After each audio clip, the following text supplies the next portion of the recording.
Welcome back. हमें मारूफ कानूनदान और साबिक सदर Supreme Court Bar Association barrister Aitzaz Ahsan ने ज्वाइन किया है। बैरिस्टर साहब, ये बताएं, हुकूमत की तरफ से जो पीटीआई पे पाबंदी लगाने और साबिक सदर और साबिक वज़ीर-ए-आज़म इमरान खान पे गद्दारी के मुकदमा दर्ज करने के ऐलानात किए गए हैं, ये एक ऐसे वक्त में आए हैं जब सुप्रीम कोर्ट ने पीटीआई को बतौर सियासी जमात मखसूस नशिस्तें देने का बाकायदा हुक्म जारी कर रखा है।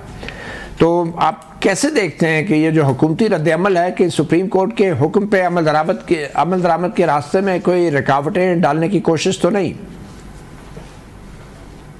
सुप्रीम कोर्ट को तो इस वक्त एम्बैरस करने की काफी कोशिश है, क्योंकि आप ये देखें कि काजी फायद ईसा के बैठे हुए और आपने वो तहरीके लबैक पाकिस्तान का धरना भी बुला लिया यहाँ, और वो क्योंकि अब काजी साहब क्या करेगा अगर धरना होता है उधर से, उनका तो बड़ा वाज़ेह ऑर्डर था। तो इसी तरह ये अब कुछ एम्बैरस करना चाहते हैं जुडिशरी को, ताकि वो इनका इनकी एक गिरफ्त रही है सियासत पे, और सियासत खासकर मुक्तदरा की सियासत पे, एस्टेब्लिशमेंट की सियासत पे वो गिरफ्त कायम हो जाए। तो ये तो हर किस्म के हरबे इस्तेमाल करेंगे, और इनके लिए जो सबसे बड़ा दर्द सर है, ये मैं आपको बता दूं, वो फॉर्म 45 है। नून के लिए सबसे बड़ा दर्द सर फॉर्म 45 है। वो इनके सहनों में, इनके आंगनों में दबी हुई लाश, हर एक MNA MPA जो नून लीग के टिकट से पंजाब से हुआ है, उसकी फॉर्म 45 जो है एक लाश की तरह उसके सहन में दफन है, और उसको उसने हर सूरत कोशिश करनी है वो ना निकले, क्योंकि वो जब निकली थी पिछला एक खेप अपलोड किया था इलेक्शन कमीशन ने अपने ऑफिशियल वेबसाइट पे, तो वो उसमें इतनी काटे और ओवर राइटिंग और इंटरपोलेशन। ये बड़ी अहम बात आपने की है बैरिस्टर साहब, ये बड़ी इंपॉर्टेंट बात आपने की है। अब ये सियासी जमात के ऊपर जब पाबंदी की बात की जा रही है, ये तकरीबन आप देख लें कि 54 साल बाद एक हुकूमत की तरफ से ऐसा ऐलान किया जा रहा है, कैसे देखते हैं आप इसको? मतीउल्लाह, ये कोई चलेगी नहीं, ये उनको वापस खुद ही लेंगे, आप देख लेना। मेरा नहीं ख्याल पाकिस्तान पीपल्स पार्टी इस और मिजाज जिसका आसिफ जरदारी, सदर आसिफ जरदारी वाला हो कि सबको साथ लेके चलना, अल्टीमेटली उनका खाता ही है। तो वो एक्सक्लूजन कभी नहीं मांगता। जो हमारा सदर पाकिस्तान है वो इंक्लूजन मांगता है, इंक्लूसिव है। वो उसकी ख्वाहिश तो होगी सदर जरदारी की कि ये ना वो मतलब है कोई डिस्क्वालिफिकेशन इस तरह ना हो, मैदान सियासत में जो मुकाबला होता रहे।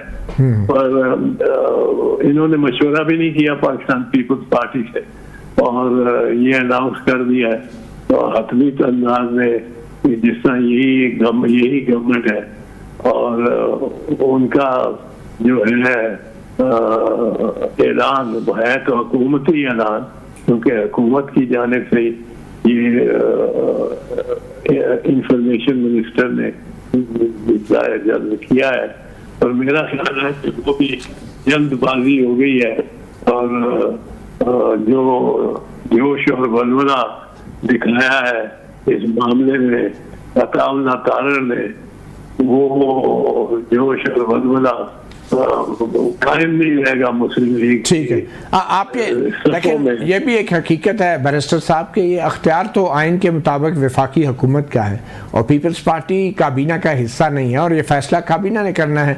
तो क्या पीपल्स पार्टी रोक सकती है नून लीग को? पीपल्स पार्टी मतलब है, अगर पीपल्स पार्टी साथ नहीं देगी तो मेरा नहीं ख्याल नून लीग इस बात को आगे चलाएगी। मतलब ये मगर ये फैसला पार्लियामेंट ने नहीं करना, ये काबीना ने करना है। नहीं, ये तो ठीक है, वो तो फेडरल एग्जीक्यूटिव तो काबीना है, तो उसने अगर किया और पीपल्स पार्टी ने मुखालफत कर दी उसकी, तो फिर तो नून लीग के लिए बड़ा मुश्किल हो जाएगा वो रेफरेंस को आगे चलाना।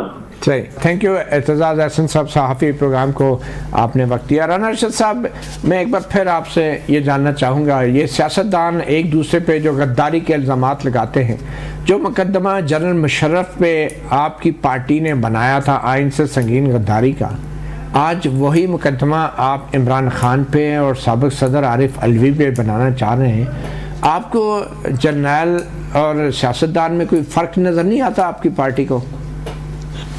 मतीला जान साहब, हक़ाइक़ वाज़े हैं। मैंने जो अर्ज की कि आपको पता है 8 अप्रैल, 9 अप्रैल और 10 अप्रैल को जो मुल्क के ऊपर गुजर रही थी, आपका आइन है 1973, उसके मुताबिक अदम एतमाद का हक हासिल है अपोजिशन को, और वो आज की अपोजिशन को भी हक हासिल है। और अगर वो इमरान नियाजी के इत्तेहादी थे, काफ लीग, MKM, अख्तर महंगल साहब, जैन बुगटी, तो वो गवर्नमेंट में था तो वो ठीक था। अगर वो साथ छोड़ देते हैं तो वो कहते हैं कि फिर ना पार्लियामेंट रहनी चाहिए, ना हुकूमत रहनी चाहिए, और ना ही मैं समझता हूं कि MNAs MPs का सेटअप बिल्कुल खत्म हो जाए, तो मैं समझता हूं ये मुनासिब नहीं। इसमें आइन से गद्दारी वाली क्या बात आ गई? सुप्रीम कोर्ट ने फैसला दे दिया, आपने अदम एतमाद मूव कर दी, हुकूमत बदल गई, तो इसमें आइन से गद्दारी क्या? हुकूमत का कोई तख्ता उल्टा गया क्या? किसी मुंतखब हुकूमत को गिराया गया क्या? सुप्रीम कोर्ट के जजों को घर भेज दिया गया? क्या हुआ था ऐसा? जब अदम एतमाद की तहरीक मूव हुई, वो प्रोसीजर अडॉप्ट हुआ और वो मुकम्मल हुआ, तो उन्होंने कह दिया कि ये गैर कानूनी है। डिप्टी स्पीकर कासिम सूरी साहब ने जो प्रोसीजर हुआ वो बिल्कुल गैर कानूनी था, और वो आर्टिकल 6 ही है, उसके मुर्तकब हुए। और फिर आपको पता है कि अदलिया ने उसमें सुमोटो एक्शन लिया, और इस एक्शन को बिल्कुल गैर आईनी करार दिया गया था। तो उसी बेस को हम ले रहे हैं, हमको नया जुर्म या कोई नई अमेंडमेंट नहीं ला रहे, वही जुर्म जो उन्होंने कंडक्ट किया था उसी को हम टेकअप कर रहे हैं, और आज ये कर रहे हैं। ठीक आज के हालात अच्छा है। राना साहब, राना मोहम्मद अरशद साहब, ये बताएं, ये जनरल मुशर्रफ को क्या सजा मिली थी आइन से संगीन गद्दारी में? मतीला जान साहब, जो कोर्ट ने जनरल मुशर्रफ साहब को सजा दी वो तारीख का हिस्सा है, अमल हो या ना हो, असर हो या ना हो, लेकिन वो एक फैसला तो हुआ, और वो आपके सामने ही है कि जो उनकी सजा सुनाई गई थी वो बाद में सजा मुअत्तल हुई, खत्म हुई, लेकिन वो सब कुछ तो हुआ। वो आपके इल्म के मुताबिक वो सजा खत्म हो गई थी जनरल मुशर्रफ की? मैं समझता हूं जब उस पर फिर ऑनरेबल कुछ और जजेस ने फैसला ले लिया था, तो आपके भी नॉलेज में है, लेकिन उस केस की जो सजा है वो मैं हूं, आप हो, कोई सरकारी अफीसर हो, कोई रिटायर्ड हो, कोई हाजिर सर्विस हो, वो आर्टिकल 6 की जो सजा है वो तो खत्म नहीं हो सकती, वो तो आपके आइन में डिफाइन है। ये आपके इल्म के लिए सुप्रीम कोर्ट ने वो सजा बाकायदा बरकरार रखी, और जनरल मुशर्रफ साहब जब उनकी बॉडी लाई गई पाकिस्तान में तो उनको रवायती फ़ौजी एजाज़ के साथ दफनाया गया। वो आइन की किताबों में, सुप्रीम कोर्ट के रिकॉर्ड में वो सज़ा याफ्ता एक मुजरम है, मगर आपकी हुकूमत ने अभी तक उस हवाले से क्या इक़दाम किए हैं जो एक सज़ा याफ्ता मुजरम के हवाले से हुकूमत को करने चाहिए? मैं समझता हूं कि अब हालात के मुताबिक ही हमें चलना है। हाँ, ये बात। और मुल्क को आगे की अब हालात ऐसे हैं कि अब जो है सियासतदानों पे गद्दारी के मुकदमे बनाए जाए, ये हालात हैं। आप नहीं, मैं समझता हूं कि जो बात आपने की है, 21 अक्टूबर को जब मियां नवाज शरीफ साहब पाकिस्तान आते हैं, जो बनारे पाकिस्तान उन्होंने जलसा किया, तो उनका यही पॉइंट ऑफ व्यू था कि हम सबको साथ लेकर चलना चाहते हैं, हमारी किसी से दुश्मनी नहीं, हम आगे लेकर जाना चाहते हैं। और ये बड़ेपन का मुजाहरा 2013 में भी मियां नवाज शरीफ साहब ने दिया था, जब खैबर पख्तूनख्वा की गवर्नमेंट को। तो मुझे ये बता दें, आखिर क्विकली ये बता दें, ये जो गद्दारी का मुकदमा दर्ज कराने का फैसला है वफाकी हुकूमत का, और ये जो पीटीआई पे पाबंदी लगाने का फैसला है, मियां नवाज शरीफ इन दोनों फैसलों की तायद करते हैं? मैं समझता हूं कि आज हमारा मरी में इजलास होना था मियां नवाज शरीफ साहब की क़यादत में, लेकिन वो मुहर्रम की वजह से पोस्टपोन हो चुका है। आफ्टर मुहर्रम वो होगा और बिल्कुल मियां नवाज शरीफ साहब, प्राइम मिनिस्टर साहब, हमारी CWC, हमारी कैबिनेट जो है वो ऑन बोर्ड होंगे। ये बातें बिल्कुल जो प्रोसीजर है उसके मुताबिक इसको टेकअप किया जाएगा। और जो प्रोसीजर है, प्रोसीजर ये है कि नवाज शरीफ साहब से पूछा जाएगा, उन्होंने हाँ कर दी तो हो जाएगा, वरना नहीं होगा। ये प्रोसीजर है, इंटरनल प्रोसीजर। मैं समझता हूँ वो अलहदा होता है, पार्टीज का अलहदा होता है। सही पार्टी की नवाज शरीफ साहब कर रहे हैं। ये बड़ी बात है कि हुकूमत ने इतना बड़ा ऐलान कर दिया और नवाज शरीफ साहब को पूछा तक नहीं है। नहीं, मैंने ये कब कहा? मैंने कहा कि जो मीटिंग होनी थी, जो इजलास होना था, वो आज नहीं वो हुआ। पोस्टपोन हो गया।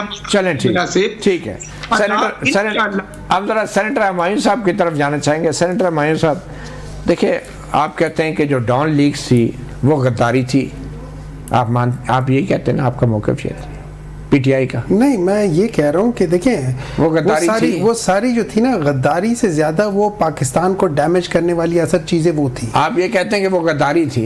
मतलब मैं गद्दारी नहीं कहूंगा, लेकिन मैं कहूंगा उसने पाकिस्तान को डैमेज किया है इंटरनेशनली, और उसकी साख्त को बहुत ज्यादा नुकसान पहुंचा। आप लोग उसके गद्दारी के जुमरे में उसको नहीं लाते?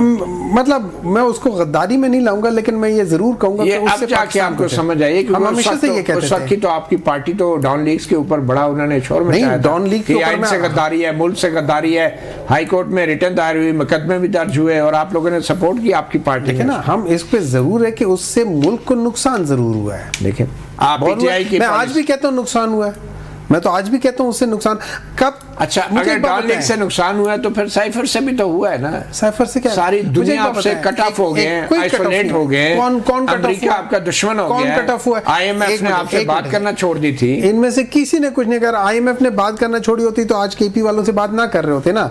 IMF वालों ने किया होता। देखें, अगर आप चले जाए एक दफा और इंडिपेंडेंटली चले जाए, अगर आप 2022 में चले जाए, अगर ये नालायक, ये पाकिस्तान डिस्ट्रक्शन मूवमेंट वाले ना आते, तो वो पार्टी जिसने 2 कंसेक्यूटिव इयर्स 6 GDP को टच किया, अगले साल उन्होंने 7 को टच करना था। मैं आपसे डॉन लीक से पूछ रहा था कि आपके ख्याल में वो गद्दारी नहीं थी ऐसा?